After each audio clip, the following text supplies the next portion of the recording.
after election prep, how to prepare for after the election. But before we get into it, my name is Anna Healy, and I'm a content creator and influencer for Officially Unofficial, as well as a pretty awesome and creative headshots photographer. Now I have the perfect guest for you to talk to you about what you need to do to be ready for after election. Amanda Funk, hello. Hi, thank you for having me. Of course, you like how I introduced you as the perfect guest to talk about Well, this? there's no pressure with the word perfect, but yes, thank you. I happen to be a political and business junkie, so we can talk about this. Oh, hey. All right. Yeah. So, why do you think it's so important for small businesses to be ready for after election? So this year's election is much more highly watched, or the candidates are much more contested due to all the things that are happening in the world than I have ever seen in my lifetime, and from those who are older than me have seen in theirs in regards to how tumultuous the world is right now. So you need to prepare your business for what comes next. No matter who wins, there are going to be hurdles as small businesses. And like how what kind of hurdles are you referring to? Because I'm a small business and I'm like, oh my gosh, what the heck? Right. So, as a small business, we rely on a lot of resources to conduct business. Mm-hmm. So, depending on who wins, the Fed or the financial arm of the government may lower or raise interest rates, which will impact what type of credit you can access as a small business when you need more purchasing power. If one side wins over the other, social media land, Silicon Valley will have a very different reaction, and some platforms will make it through. Some Mm. platforms will become more censored with their content, and your audience may leave those particular platforms and find others where their voices are welcomed. So, as a small business, you need to be aware of who wins and how that impacts how you'll be able to access your audience. And as a small business, we know legislators legislate. You need to be aware of the different priorities of different candidates and prepare your business for both eventualities so you can adjust to new laws that we put into place that will impact small businesses and taxes. So you are very, very eloquent in terms of explaining this politic thing, and it just went to me like, whoop, right? Okay. And you're just like, oh, this is making sense to me. It's not making sense to me. I do understand, about certain platforms are going to be more, say, heavily involved in specific content that Yes. some people are going to want to just get off of. And Yes. then what do you do with those audiences who had to leave that platform, not because of you as a small business, but because how the platform has turned into what it have turned into, right? There's a Is that what you're referring to? Right. So there's a couple different things, and thank you for asking the question that way because it helped direct where I go next. So there are two things you need to do as a small business. So say we're going to use Facebook simply because that is still the largest social media platform by user volume currently. Mm-hmm. Facebook is putting into place policies that are censoring voices, which means if you've associated with certain voices privately, they will censor your business and you won't be able to access your customers unless you pay for it on their platform. Specifically, paying for Facebook advertising, I would not pay for Facebook ads as a small business until at least November 18th. I just wouldn't. It's going to be drowned out by the larger political conversation because Facebook is also one of the most, next to Twitter, political platforms out there. So unless you're selling retail for Christmas, don't spend your money on that platform those couple weeks. The other Mm. thing I would do is make sure you have all of your clients' email addresses. So whether they abandon Facebook or any other platform like Instagram, Twitter, LinkedIn, TikTok, Pinterest, wherever you're, Snapchat, wherever you are, you can still get into their inbox. You can send them an email. You can keep communicating because the number one app on all mobile devices globally is an email app. So you'll Yep. still be able Yep. to access them no matter what affiliation they have with any social platforms. So make sure you get those email addresses and you have email marketing ready to go. So, oh my goodness. So, okay. Do you think that consumers will be moving out of these platforms? In this case, you mentioned Facebook. Do you think they will be moving out of this platform forever? Or would they just be moving until things calm down a little bit? I think it'll be a mixed bag, honestly.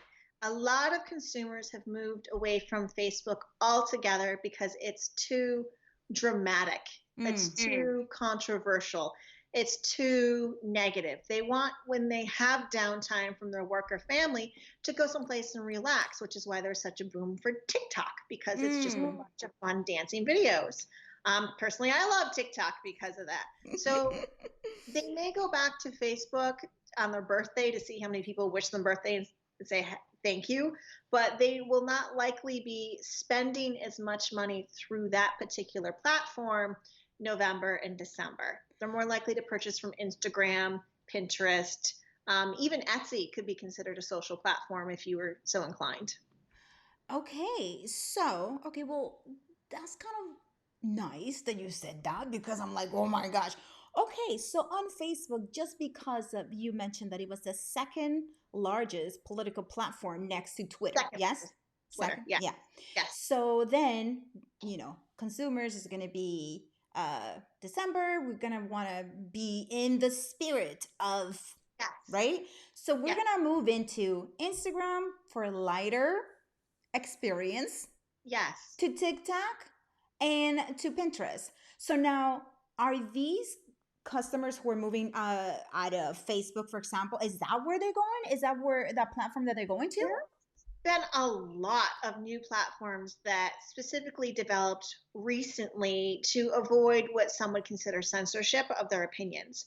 So I don't have a full list. I'll be honest, there's a new platform so consistently that even I can't keep up with them. And so someone's like, hey, have you heard of blah, blah, blah? I'm like, well, now I'm researching blah, blah, blah.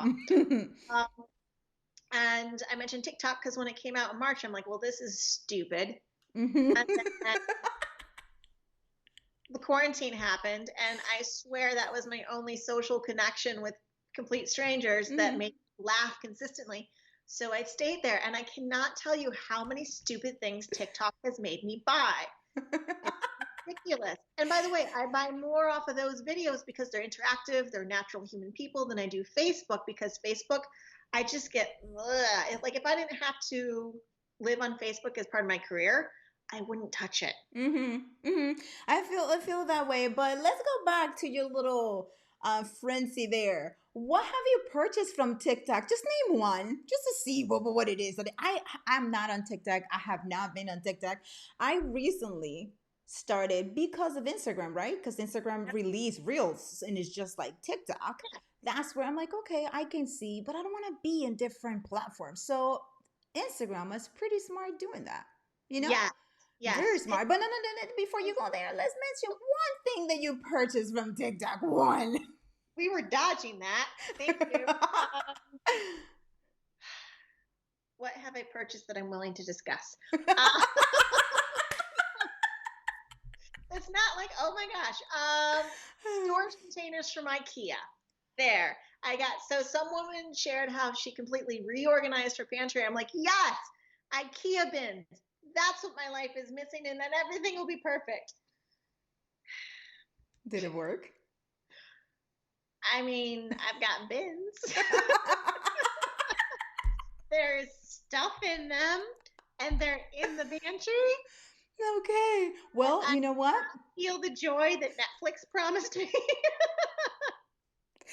But you know what? That goes to show that TikTok does work Oh, for God. consumers, for businesses. Absolutely. Bye. Yeah. So that's a great platform if you have any skills to teach. Oh, hey. Okay. Yeah. Okay. Oh, yeah. But as far as being there for after the politics, TikTok is also highly political. So LinkedIn is probably your most professional platform. I like And to that's where we are right now, LinkedIn. That's where we're doing this. LinkedIn to me is like donuts in the conference room. Mhm. Everyone shows up, everyone comes in, takes what they need, and leaves, and you don't see them again until the next meeting. Oh, okay, got you, got you. Never heard that, but I got it.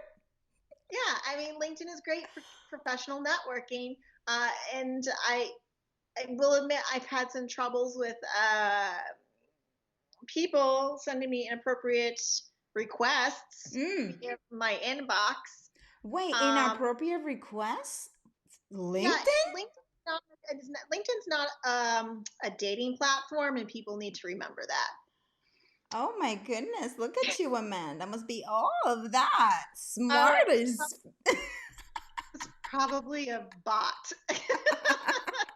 It was probably some malware. But that doesn't really help us prep for the election, even though I could go down that particular road all day with you. Another recommendation I would have, besides getting your emails together so you can actually reach your clients no matter which platform they choose, is make sure you have a message that is specific to what you do. Don't even touch politics. Don't Hmm. go there. People are going to be sick. Like right now, have fatigue. 2 weeks after the election, people are going to have election fatigue. It's going to be so much. And depending on how this goes, it could continue until January, until we have results. So make sure you have information that is strong enough and compelling enough and positive enough to pierce that political veil so people will still purchase from you via email or whatever platform you're on. Because I don't want to scare people into thinking they have to join new platforms just to be successful. No, just be aware of the particular circus you're standing in the middle of. And is there any, I mean, we're not, if you can mention it, email lists that work better than others in terms of capturing, our customers' emails? So that's a sticky situation. So there's a thing called the Spamcam Act, which is actually an international treaty between Canada and the US in regards to consumer spam. You cannot purchase bulk emails like a list from a listserv company and then use a platform like Constant Contact, MailChimp, or any other bulk emailer to communicate with those list members without their explicit consent. It's actually illegal. Right. But for example, we have our customers and we're saying, hey, you guys, I'm creating a list to make sure that you guys, we stay connected and all of that. The platform to say, you mentioned Constant Contact, is that Constant one? Contact. I love Okay. Constant Contact. I Okay. also use MailChimp. Full disclosure, I've been a Constant Contact trainer for them. So I've actually taught people how to use email marketing in their own business for probably 7 years. Okay. So full bias disclosure. Um, I like the fact that they have that support team. MailChimp simply does not have customer support. So if you can spend the extra money and go to Constant Contact for help, great. If you need a drag and drop feature, MailChimp is fantastic and it has so many different integrations with websites. So you can lead capture from your website, from a landing page, from your social media with MailChimp very easily. And honestly, you could utilize them both at the same time and take advantage of their different benefits and use it all in your business to connect with those consumers. So it's entirely up to you. And there's a ton of CRM or client resource management tools like Hootsuite or Zoho or Zimbo, or I think Trello has it now too, where email is part of the package. So it really doesn't matter which platform you use it, as long as you use it. Right, right. And I was that? It's like starting a diet and then eating chips. It's I not mean, going to work if you don't do it. it's just not. I mean, I don't even want to have chips next to me. I'm gonna die. But anyway, you guys, I just added Amanda's email address there because if you have any questions she just mentioned about Constant Contact or any other questions regarding uh, prep for after the election, Yeah. you can contact her and ask her these questions. I believe you have consultation services as well, right? I do. I do business consulting, and I actually help businesses position themselves to ride the different waves that come through social changes. And I can tell you the clients I've worked with during COVID have been able to adapt and rebound significantly more aggressively than those clients who's like, I don't need help. Okay, Mm-hmm. cool. Mm-hmm. See you at the end of 2020. Maybe. Oh, there she goes with her political stuff. No, that was all just business sense. That was you can't stick your head in a hole and hope your business is going to grow. It's not how that works. Yeah. I mean, there's so many things to worry about as a small business owner. And this is Mhm. why we have this content for you so that you have one source to look into for after election prep, to just have your little tools here and there, like Amanda suggested. You're keeping contact with your customers that you have on Facebook, because Amanda, if I understood correctly, Facebook will be one of the first platforms kind of influence for the after the election, correct? Facebook is highly influenced during political issues. They've released some information saying they're not going to allow any political advertisements the day of the election. However, up until then, they're going to remind you to vote every time you log in. Mm. There's a couple other things besides Facebook I want to make sure that we touch on for Okay. small businesses. So, with elections and such a tumultuous time, is naturally going to create fear if your side loses. It's just a natural byproduct of all this angst, anxiety. So, as a small business, there are a couple things you can do. What I want to see everyone do is, like we said, have a backup email list of everybody. I want to make sure that you've pre-canned your content if possible. And that means pre-record, pre-make it, stick to what you know about your business and your industry. Don't even touch the other stuff because people will lavish in that information almost like an oasis to get away Mm. from the political noise. I want you to make sure you've secured all your business documents just in case something happens somewhere and for some reason you cannot access your business or storefront. There's been many businesses in areas where protests have taken place. They can't access their records because there's a group of protesters between them and their front door. Mm. Mm. And, and walking in the middle of a protest going, sorry guys, I'm just here to still be in business and make money does not go over well with protesters. Mm. They don't like that. Mm-hmm. Be prepared to be mobile. Be prepared to live off of your laptop. If COVID has taught us anything, remote is king. So be prepared to provide your services remotely if possible. And back up everything. Mm-hmm. Make sure you have a copy of everything on your computer someplace safe.